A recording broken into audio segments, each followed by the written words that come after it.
ಎಲ್ಲರಿಗೂ ನಮಸ್ಕಾರ. ಭಾಳಷ್ಟು ನನ್ನ ಆತ್ಮೀಯರು ಮತ್ತು ಪರಿಚಯಸ್ಥರು, ಸ್ನೇಹಿತರುಗಳು ಸುಮಾರು ದಿನಗಳಿಂದ ಕೇಳ್ತಾಯಿದ್ರು. ಒಂದಷ್ಟು ಕಾನೂನಾತ್ಮಕ ವಿಚಾರಗಳಿಗೆ ಸಂಬಂಧಪಟ್ಟಂತೆ ಒಂದಷ್ಟು ವಿಚಾರಗಳನ್ನು ಮತ್ತು ಅದರ ಕಾನೂನಿನ ಅಂಶಗಳನ್ನು ಮತ್ತು ಅದಕ್ಕೆ ಸಂಬಂಧಪಟ್ಟಂಥ ಯಾವುದಾದ್ರೂ ಸಮಸ್ಯೆಗಳು, ಕಾನೂನಿಗೆ ಸಂಬಂಧಪಟ್ಟಂಥ ಸಮಸ್ಯೆಗಳು ಉದ್ಭವ ಆದಾಗ ಒಂದಷ್ಟು ಪರಿಹಾರಾತ್ಮಕ ಅಂಶಗಳ ಬಗ್ಗೆ ಒಂದಷ್ಟು ವಿಡಿಯೋಗಳನ್ನು ದಯಮಾಡಿ ಬಿಡಿ ಅಂಥೇಳಿ ಸುಮಾರು ಜನ ನನಗೆ ಕೇಳ್ತಾಯಿದ್ರು. ಕೆಲವೊಬ್ಬರು ಈಗ ಫೋನ್ ಮಾಡಿ ಕೇಳೋದು, ವಿಚಾರಗಳನ್ನ ಕೇಳೋದು ಮತ್ತು ಮೆಸೇಜ್ ಹಾಕೋದನ್ನು ಹೀಗೆಲ್ಲ ಮಾಡ್ತಾಯಿದ್ರು. ಈ ಉದ್ದೇಶಕ್ಕಾಗಿ ನಾನು ಏನಪ್ಪ ಅಂತಂದರೆ, ಇದನ್ನು ಪದೇ ಪದೇ ಅವರೆಲ್ಲ ಸುಮಾರು ವಿಚಾರಗಳ ಬಗ್ಗೆ ನನಗೆ ಯಾವಾಗಲೂ ಕೇಳ್ತಾನೆ ಇದ್ದರು.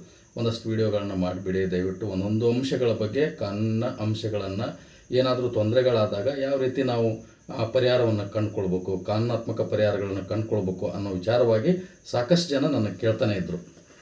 ಒಂದಷ್ಟು ಪರಿಹಾರಾತ್ಮಕ ಅಂಶಗಳ ಬಗ್ಗೆ ನೀವು ದಯಮಾಡಿ ಒಂದೊಂದಷ್ಟು ವೀಡಿಯೋಗಳನ್ನು, ಚಿಕ್ಕದಾಗಿ ಒಂದು ವೀಡಿಯೋಗಳನ್ನು ಮಾಡಿಬಿಡಿ ಅಂತ ಕೇಳ್ತಾಯಿದ್ರು. ಆದರೆ ಭಾಳಷ್ಟು ನನಗೆ ಕೇಳಿದಂಥ ಅಂಶಗಳು, ಭಾಳಷ್ಟು ಜನ ನನಗೆ ಕೇಳಿರೋ ವಿಚಾರ, ಈಗ SC/ST ಲ್ಯಾಂಡ್ಗಳನ್ನು ನಾವು ತೊಗೋಬಾರ್ದ, ಮತ್ತು ಗ್ರ್ಯಾಂಟೆಡ್ ಜಮೀನುಗಳನ್ನು ನಾವು ತೊಗೋಬಾರ್ದ, ಮತ್ತು ಈ RTIಗಳಲ್ಲಿ ನಾವು ಯಾವ ರೀತಿ RTI ಅಪ್ಲಿಕೇಶನ್ಗಳನ್ನು ಎಲ್ಲಿ ಹಾಕಿ ಯಾವ ರೀತಿ ಮಾಹಿತಿಗಳನ್ನು ತೆಗೆದುಕೊಂಡು ನಮ್ಮ ಒಂದು ದಾಖಲೆಗಳನ್ನು ಸರಿಪಡಿಸ್ಕೊಳ್ಳೋಕೆ, ಅಥವಾ ನಮ್ಮ ಜಮೀನು ಮತ್ತು ನಿವೇಶನಕ್ಕೆ ಸಂಬಂಧಪಟ್ಟಂಗೆ ಮತ್ತು ನಮ್ಮ ಕಟ್ಟಡಗಳಿಗೆ ಸಂಬಂಧಪಟ್ಟಂಗೆ ಯಾವ ರೀತಿ ದಾಖಲೆಗಳನ್ನು ನಾವು ಹೊಂದಿಸಿಟ್ಕೋಬೇಕು, ಮತ್ತು ಯಾವುದಾದ್ರೂ ನಾವು ಸೈಟ್ ತೊಗೋಬೇಕಾದಾಗ, ಯಾವುದಾದ್ರೂ ಮನೆಯನ್ನು ತೊಗೋಬೇಕಾದಾಗ, ಯಾವುದಾದ್ರೂ ಜಮೀನು ತೊಗೋಬೇಕಾದಾಗ ಯಾವ್ಯಾವ ದಾಖಲೆಗಳ ಅವಶ್ಯಕತೆ ಇದೆ, ಯಾವ್ಯಾವ ದಾಖಲೆಗಳನ್ನು ನಾವು ನೋಡಬೇಕು, ಮತ್ತು ನಾವು ಜಮೀನು, ಮನೆ, ನಿವೇಶನ ಏನಾದರೂ ತೊಗೊಳ್ಬೇಕು ಅಂದರೆ, ಖರೀದಿ ಮಾಡಬೇಕು ಅಂತಂದರೆ ಯಾವ್ಯಾವ ದಾಖಲೆಗಳನ್ನು ಪರಿಶೀಲನೆ ಮಾಡ್ಕೋಬೇಕು, ಯಾವ್ಯಾವ ದಾಖಲೆಗಳಿದ್ದರೆ ನಾವು ತೊಗೋಬೇಕು, ಅಥವಾ ಯಾವುದು ಈ ಒಂದು ಜಮೀನು, ನಿವೇಶನ ಅಥವಾ ಮನೆ ಪರಿಪೂರ್ಣವಾಗಿ ಲೀಗಲ್ ಆಗಿ ಇದೆ ಅನ್ನೋ ವಿಚಾರವನ್ನು ನಾವು ಹೇಗೆ ತಿಳ್ಕೊಬೇಕು ಅನ್ನೋ ವಿಚಾರವಾಗಿ ಹೀಗೆ ಹಲವಾರು ವಿಚಾರ. ಯಾರಾದರೂ ನಮ್ಮ ಮೇಲೆ ದೂರು ಕೊಟ್ಟಾಗ, ಪೊಲೀಸ್ ಸ್ಟೇಷನಿಂದ ಕಾಲ್ ಮಾಡಿದ್ರಪ್ಪ ಅಂತಂದರೆ ನಾವು ಆ ಟೈಮಲ್ಲಿ ಏನು ಮಾಡಬೇಕು, ಯಾವ ರೀತಿಯಾದಂಥ ಒಂದು ಕಾನೂನಾತ್ಮಕ ಪರಿಹಾರಗಳನ್ನು ಕಂಡುಕೊಳ್ಬೇಕು, ಹೀಗೆ ಹಲವಾರು ವಿಚಾರಗಳ ಬಗ್ಗೆ ಸುಮಾರು ಜನ ನನಗೆ ಕೆಲವೊಂದು ಚಿಕ್ಕದಾದಂಥ ಒಂದು ವಿಡಿಯೋ ಮಾಡಿ ದಯವಿಟ್ಟು ಹಾಕಿ, ನಾವು ನೋಡ್ತಾ ಇರ್ತೀವಿ ಅಂತೇಳಿ ಸುಮಾರು ಜನ ನನ್ನ ಫೇಸ್ಬುಕ್ಕಲ್ಲಿ ಕಾಮೆಂಟ್ ಮಾಡ್ತಾ ಇರ್ತಾರೆ, ವಾಟ್ಸಪ್ಪಲ್ಲಿ ಹಾಕ್ತಾ ಇರ್ತಾರೆ, ಇನ್ಸ್ಟಾಗ್ರಾಮ್ದಲ್ಲಿ ಹಾಕ್ತಾ ಇರ್ತಾರೆ, ಟ್ವಿಟರಲ್ಲಿ ಹಾಕ್ತಾ ಇರ್ತಾರೆ. ಹೀಗೆ ಹಲವಾರು ರೀತಿಯ ಸಾಮಾಜಿಕ ಜಾಲತಾಣಗಳಲ್ಲಿ, ಸೋಷಿಯಲ್ ಮೀಡಿಯಾಗಳಲ್ಲಿ ಸುಮಾರು ಕೇಳ್ತಾ ಇರ್ತಾರೆ. ಏನಾದರೂ ಕಾನೂನು ಅಂಶಗಳು ಬಂದಾಗ, ಆರ್ಡರ್ ಬಂದಾಗ ಯಾವುದಾದ್ರು ಆರ್ಡರ್ಗಳನ್ನು ನೀವು ಫೇಸ್ಬುಕ್ಕಲ್ಲಿ ಹಾಕ್ತಾ ಇರ್ತೀರಿ.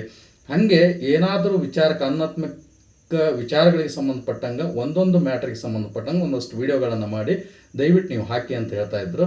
ಅದೆಲ್ಲ ಭಾಳಷ್ಟು ಜನ ನನಗೆ ಕೇಳ್ತಾ ಇರೋದ್ರಿಂದ ಅದಕ್ಕೆ ನಾನಿನ್ನು ಶೀಘ್ರದಲ್ಲೇ ಒಂದೊಂದು ವಿಚಾರಗಳಿಗೆ ಸಂಬಂಧಪಟ್ಟಂತೆ, ಕಾನೂನಾತ್ಮಕ ಅಂಶಗಳಿಗೆ ಸಂಬಂಧಪಟ್ಟಂಗೆ ಒಂದಷ್ಟು ವಿಚಾರಗಳನ್ನು ಶೀಘ್ರದಲ್ಲೇ ನಾನು ಒಂದೊಂದು ವಿಡಿಯೋವನ್ನು ಮಾಡಿ ಪೋಸ್ಟ್ ಮಾಡ್ತೀನಿ. ಅದನ್ನು ನೀವು ನೋಡಿ ನಿಮಗೆ ತಕ್ಕಂಥ ರೀತಿಯಲ್ಲಿ ಅನುಕೂಲ ಆಗುತ್ತೆ ಅನ್ನೋ, ನಿಮಗೆ ಒಂದು ರೀತಿ ಯಾರಿಗೋ ವಿಚಾರಗಳಿಗೆ ಒಂದಷ್ಟು ಅನುಕೂಲ ಆಗ್ತದೆ ಅನ್ನೋ ನಂಬಿಕೆ, ಭರವಸೆ ನನ್ನಲ್ಲಿದೆ. ಶೀಘ್ರದಲ್ಲೇ ಒಂದಷ್ಟು ವಿಡಿಯೋಗಳು, ಕಾನೂನಾತ್ಮಕ ವಿಡಿಯೋಗಳು ನಿಮಗಾಗಿ ಬರ್ತವೆ. ಅದನ್ನು ದಯವಿಟ್ಟು ನೀವು ನೋಡಿ.